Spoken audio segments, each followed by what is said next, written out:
नमस्कार। बिहार की राजनीति में एक नया और बहुत बड़ा चैप्टर शुरू हो चुका है। मुख्यमंत्री सम्राट चौधरी के नेतृत्व में 2026 का नया मंत्रिमंडल अब पूरी तरह से तैयार है। सच कहूं तो हर किसी के मन में अभी बस एक ही सवाल है कि आखिर सत्ता की अहम कमान किन किन हाथों में गई है। तो चलिए बिना किसी देरी के इस पूरे मंत्रिमंडल को गहराई से डिकोड करते हैं। आप देखिए, ये सिर्फ कोई नामों की लिस्ट नहीं होने वाली है, बिल्कुल नहीं।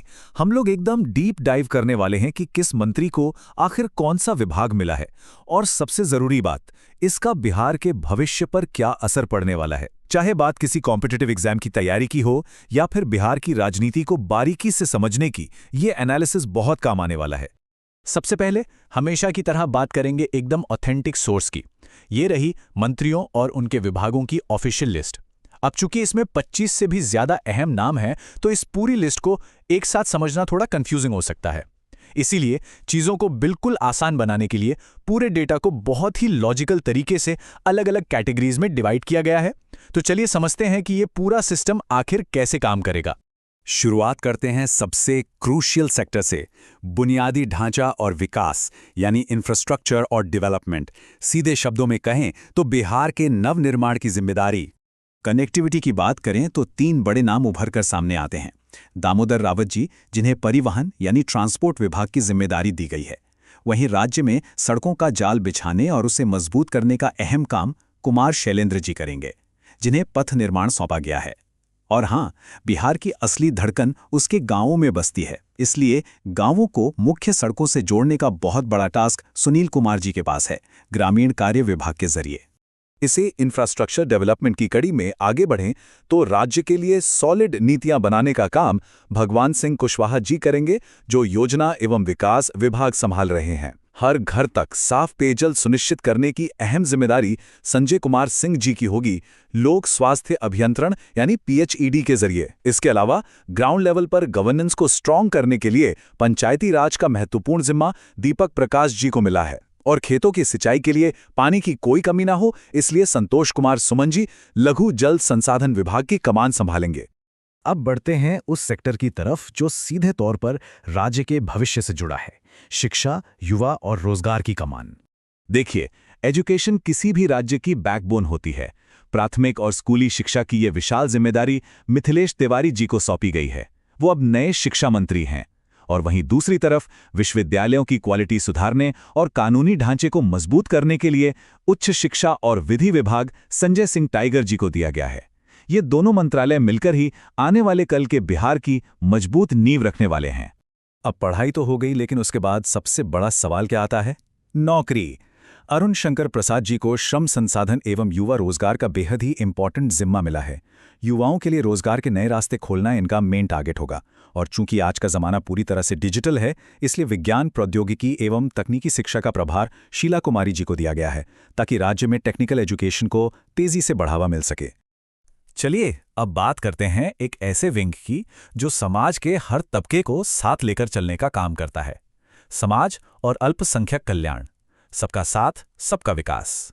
इंक्लूसिव ग्रोथ यानी समावेशी विकास को ध्यान में रखते हुए रमा निषाद जी पिछड़ा वर्ग एवं अति पिछड़ा वर्ग कल्याण विभाग संभालेंगी।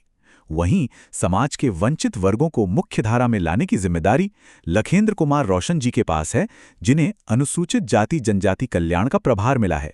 जमा खान जी अल्पसंख्यक कल्याण विभाग देखेंगे और पूरे समाज के ओवरऑल डेवलपमेंट के लिए समाज कल्याण विभाग का नेतृत्व श्वेता गुप्ता जी करने वाली हैं। अब आते हैं सीधा इकोनॉमी पर। उद्योग, कृषि और प्राकृतिक संसाधन, ये वो सेक्टर हैं जो राज्य की अर्थव्यवस्था का पहिया तेजी से घुमाता है। यहाँ पर विभागों का बंटवारा काफी दिलचस्प और मॉडर्न है। श्रेयसी सिंह जी को उद्योग एवं खेल दोनों की बहुत ही खास जिम्मेदारी दी गई है। मतलब एक तरफ तो राज्य में इन्वेस्टमेंट और फैक्ट्रीज लाना है, और दूसरी तरफ यूथ स्पोर्ट्स टैलेंट को निखारना है। बेहतरीन कॉम्बिनेशन है। संजय कुमार जी बिहार के ऐतिहासिक गन्ना उद्योग को संभालेंगे, और आम लोगों के अधिकार सुरक्षित रहें, खाने पीने की चीजों में धांधली न हो, इसके लिए खाद्य एवं उपभोक्ता संरक्षण विभाग अशोक चौधरी जी को सौंपा गया है। इकोनॉमी को और बूस्ट करने के लिए डेयरी और मत्स्यपालन विभाग नंद किशोर राम जी को मिला है। और हम सब जानते हैं कि ग्रामीण रोजगार के लिए ये कितना बड़ा सेक्टर है। पर्यावरण और हरियाली को बचाने का काम रामचंद्र प्रसाद जी पर्यावरण एवं वन विभाग के जरिए करेंगे। और इन सारे उद्योगों, फैक्ट्रियों और घरों को 2400 घंटे रोशन रखने के लिए जो सबसे जरूरी चीज है, बिजली, उसके लिए ऊर्जा विभाग बुलो मंडल जी को दे दिया गया है।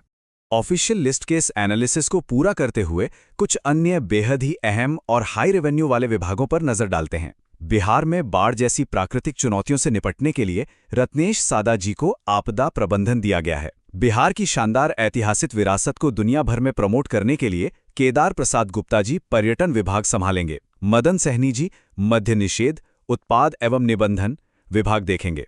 और आखिर में डॉक्टर प्रमोद कुमार जी को खान एवं भूतत्व और साथ ही कला और संस्कृति जैसे 2 अलग-अलग और बहुत ही महत्वपूर्ण विभागों का प्रभार मिला है।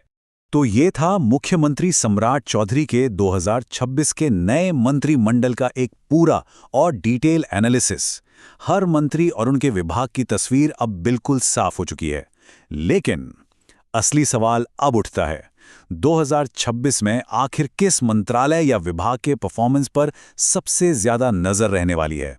क्या वो एजुकेशन होगा, रोजगार होगा, स्वास्थ्य होगा या फिर इंडस्ट्री? इस पर तो जरूर चर्चा होनी चाहिए। ये पूरी की पूरी जानकारी सीधे ऑफिशियल सोर्स से ली गई थी, जिसे हमने बिल्कुल आसान और स्ट्रक्चर्ड तरीके से डिकोड करने की कोशिश की है। चीजों को ऐसे लॉजिकल तरीके से समझना हमेशा ही कारगर होता है। अगर ये एक्सप्लेनर वैल्यूएबल लगा हो तो ऐसे ही सटीक, पावरफुल और बेहतरीन अपडेट्स के लिए सब्सक्राइब जरूर कर लीजिए और लगातार सीखते रहिए। बहुत जल्द मिलते हैं एक और नए और शानदार एक्सप्लेनर के साथ।